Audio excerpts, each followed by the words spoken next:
Kobe Bryant, son nom résonne comme celui d'une légende. Mais au-delà des titres, au-delà des records, il nous laisse un héritage encore plus grand, la Mamba Mentality. Aujourd'hui, je veux te partager ce concept qu'il a créé, mais qu'il a incarné, qui continue d'inspirer des millions de personnes à travers le monde, qu'ils soient athlètes ou non. Je veux te montrer comment toi aussi tu peux t'en inspirer pour devenir meilleur, plus résilient et implacable face aux défis de la vie. Installe-toi bien, prends de quoi écrire, c'est parti. La Mamba Mentality est née dans une période un peu particulière. En 2003, il est déjà au sommet de sa carrière et il traverse des épreuves qui bouleversent sa vie professionnelle et personnelle. Alors il décide de créer une nouvelle identité, une sorte d'alter ego, de Black Mamba. C'était un moyen pour lui de se réinventer, c'était un moyen pour lui de canaliser sa rage, de cloisonner ses émotions, et un moyen de compartimenter sa vie, jusqu'à être un prédateur implacable, un serpent rapide, précis et mortel sur le terrain. Très vite, cet alter ego est devenu plus que ça. Il a créé cette philosophie de Mamba Mentality. Le choix du serpent Black Mamba n'était pas anodin, tu t'en doutes. C'est l'un des prédateurs les plus mortels et les plus rapides. Il est précis et méthodique. Et en fait, Kobe voulait incarner ces qualités-là sur le terrain. Alors, finalement, c'est quoi cette Mamba Mentality? Elle repose d'abord sur un socle très solide, le processus et l'amour du processus. En fait, selon Kobe Bryant, tout est une question de progression, tout est une question de confiance et tout est une question de discipline. Elle s'appuie ensuite sur plusieurs piliers. Le premier, c'est l'obsession du détail. Il nous explique que chaque détail compte, chaque mouvement, chaque dribble, chaque position doit être maîtrisée et analysée. Il pouvait passer des heures à travailler un mouvement technique jusqu'à ce qu'il le maîtrise à la perfection. Ou alors, il visionnait des heures de match pour analyser les adversaires, connaître toutes leurs qualités, leurs défauts. Il allait même jusqu'à analyser la position des pieds des défenseurs pour savoir comment il pouvait les dépasser. Il passait aussi des heures à visionner des séquences de jeu, et non pas pour voir ce qu'il y avait sur cette séquence, mais ce qu'il manquait. Tout ça pour savoir pourquoi une action allait au bout ou n'allait pas au bout. Et sur cette option du détail, on peut prendre encore l'exemple de sa relation avec ses chaussures. Typiquement, il analysait chaque détail de ses chaussures, les coutures, le poids, l'équilibre. En fait, il souhaitait que rien vienne déconcentrer et qu'il ne glisse dans ses chaussures. Il a par exemple étudié avec Nike ce qui se passait dans le monde du football. Pourquoi les footballeurs jouaient-ils avec des chaussures basses? Pourtant, ils prennent plus de coups sur les tibias et sur les chevilles. Il s'est aperçu en étudiant cela avec Nike que les chaussures hautes des basketteurs ne protégeaient pas davantage des blessures et surtout elles affaiblissaient les chevilles. C'est là qu'était née alors la Nike Kobe 4. Le deuxième pilier de cette mentalité repose sur un travail acharné. Pour citer deux exemples bien connus, il avait constaté en fait qu'en commençant sa journée plus tôt, notamment son premier entraînement à 5 heures, il pouvait rajouter une session d'entraînement sur ses journées. Finalement, il s'entraînait de 5 à 7, de 11 à 13 par exemple, et de 17 à 19 heures, plutôt que simplement se lever plus tard dans la journée, commencer sa séance à 11 heures et la deuxième à 17 heures. En plus, il pouvait passer du temps avec sa famille, par exemple en rentrant de l'entraînement à 7 heures, il pouvait partager le petit déjeuner avec eux et il pouvait s'aménager des plages de récupération.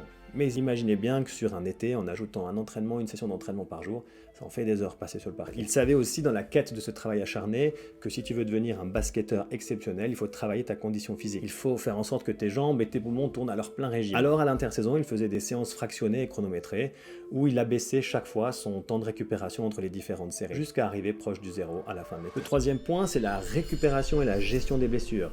Il était maître dans l'art de récupérer. Typiquement, à la fin de chaque match, il n'était pas question de se doucher rapidement pour rejoindre ses proches. C'est là que le nouveau travail commençait. 2 poches de glace sur ses genoux, les chevilles dans des bains glacés et pendant une vingtaine de minutes. Et il n'était pas question de ne rien faire à ce moment-là. Il étudiait, il lisait pour comprendre le jeu de ses adversaires et pour améliorer ses performances. Par exemple, il utilisait aussi la technique de choc thermique. Il prenait un bain froid pendant 4 minutes, puis un bain chaud pendant 3 minutes. Ensuite, un bain froid pendant 3 minutes, un bain chaud pendant 2 minutes, ainsi de suite jusqu'à ce qu'il reste plus qu'une minute de bain. Et comme je l'ai dit avant, pendant ce temps-là, il profitait pour lire et en apprendre encore davantage sur ce sport. Pour éviter les blessures, il mentionne aussi qu'il convient d'être à l'écoute de son corps. Par exemple, pour éviter certaines douleurs qu'il avait aux genoux et aux hanches, il assouplissait régulièrement ses chevilles. En fait, toujours dans l'esprit de traiter le mal à la racine plutôt que ses conséquences. Les périodes de blessure étaient aussi pour lui des périodes de challenge et d'apprentissage, notamment lorsqu'il a été blessé au tendon d'Achille et à l'index. Si on prend l'exemple de cette blessure à l'index, il a très vite compris qu'il ne pourrait plus garder sa technique de shoot à 2 doigts. Il a donc travaillé avec son majeur, son lancer, pour que les autres doigts s'effacent au moment où le ballon quitte sa main. Après des heures d'entraînement, des milliers de shoots, il maîtrisait parfaitement cette technique et il devenait un shooter implacable. On l'a vu, le socle de base, c'est l'amour du processus qui fait que chaque séquence d'entraînement, chaque dribble, chaque douleur musculaire, ça fait partie, en fait, chaque jour du processus et de cet apprentissage. Le résultat importe peu, selon lui, si tu n'as pas respecté le processus, disait-il. Il croyait que le succès durable venait de l'amour des petits pas, de l'amour pour le détail, et que cet amour pour le processus, en fait, c'est ce qui allait t'amener vers la performance. C'est ce qui aura guidé également toute sa carrière. Le cinquième point est le fait d'apprendre les meilleurs. Il a posé des centaines de questions à ses coachs, à ses coéquipiers, aux légendes de ce sport. sport, tout ça dans une quête d'apprentissage, tout ça pour pouvoir en apprendre davantage sur ce jeu. C'est aussi ça l'obsession du détail finalement. Il a appris par exemple le fadeaway de Michael Jordan, ou alors encore l'art du corps d'Hakeem Olajuwon, où il a même appris le rope-a-dope de Mohamed Ali le boxeur. Il a été jusqu'à apprendre des notions de leadership avec des entrepreneurs comme Steve Jobs. Et ces inspirations qu'il a pris d'autres, elles transpirent dans ce livre de Mamba Mentality, ma façon de jouer. Notamment, il y mentionne des dizaines d'athlètes, il dédie des dizaines de pages à d'autres basketteurs, vantant leur qualité et ce qu'il a appris de chacun. Le 6e principe, c'est la résilience. Effectivement, il faut voir la résilience comme un pilier essentiel de cette mentalité. C'est cette résilience qui lui permettait, alors qu'il n'était pas au mieux de sa forme, de continuer à performer. Il y voyait la douleur comme un processus et il utilisait sa volonté mentale pour continuer à avancer. Et le 7e point, le point qui concerne davantage mon rôle de préparateur mental, c'est justement la préparation mentale.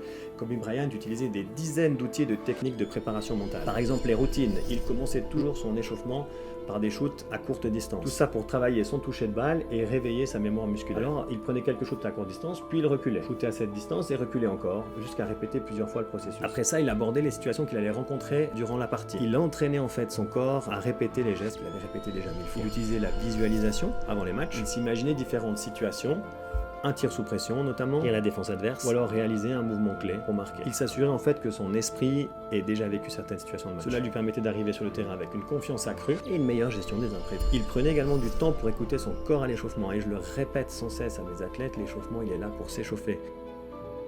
S'il sentait qu'il devait se remettre dans sa bulle, eh ben il s'y remettait. Ou s'il devait faire quelques étirements, il s'étirait. Il allait jusqu'à écouter son corps. En cas de fatigue, il cessait son échauffement simplement pour se reposer et faire par exemple une micro-sieste. Il utilisait également énormément la musique dans sa préparation. Il était capable de l'ajuster en fonction de ses besoins. S'il avait besoin d'être motivé, il écoutait de la musique plus engageante. Au contraire, s'il avait besoin d'être plus apaisé, il écoutait notamment des chansons qu'il écoutait sur le chemin du lycée lorsqu'il était jeune. Le but de cela, c'est de se mettre dans des conditions mentales qui soient appropriées. Certains matchs réclament plus d'intensité, alors que pour d'autres, on a besoin de se calmer. La sieste, notamment, faisait partie intégrante de sa préparation mentale et sa performance. Il était aussi passé maître dans l'art de canaliser ses émotions. Il utilisait notamment la respiration profonde pour se calmer lorsqu'il était sous pression. Le discours interne faisait partie des outils de préparation mentale qu'il utilisait, notamment 2 phrases connues qui sont « fais ce que personne d'autre ne peut faire » ou encore « je suis prêt pour ça ». Ce discours interne lui permet de maintenir une concentration accrue et ignorer les distractions, qu'elles soient externes ou qu'elles soient internes. Et enfin, il utilisait aussi de manière importante la fixation d'objectifs, qu'ils soient aussi clairs et ambitieux que possible. Il savait aussi,